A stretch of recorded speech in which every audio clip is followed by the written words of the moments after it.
Friends, ఈరోజు మా చెల్లి కోసం నేను చికెన్ రైస్ చేయబోతున్నాను.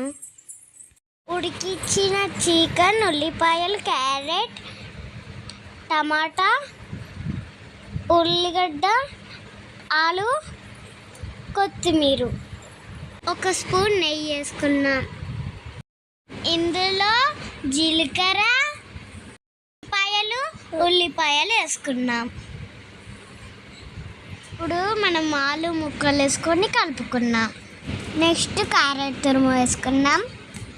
ఇందులో తొక్క తీసిన, గింజలు తీసిన టమాటా ముక్కలు వేసుకున్నాం. ఒకసారి బాగా కలుపుకొని ఉడికించిన చికెన్ వేసుకున్నాం. ఇప్పుడు చిటికెడు పసుపు, పిల్లలు తినేంత ఉప్పు, కారం వేసుకోండి. ఇప్పుడు చిటికెడు ధనియాల పొడి వేసుకున్నాం. ఒకసారి బాగా కలుపుకున్నాం. ఇప్పుడు మనం నానబెట్టిన బియ్యం వేసుకున్నాం. ఒక గ్లాస్ రైస్కి 5 గ్లాస్ వాటర్ పోసుకున్నాం.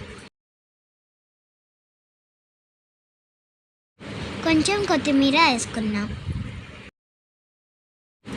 ఇప్పుడు కుక్కర్ మూత పెట్టేద్దాం.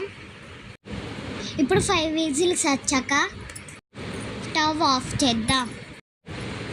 5 విజిల్స్ తర్వాత అన్నాన్ని మెత్తగా రుద్దాలి. ఇప్పుడు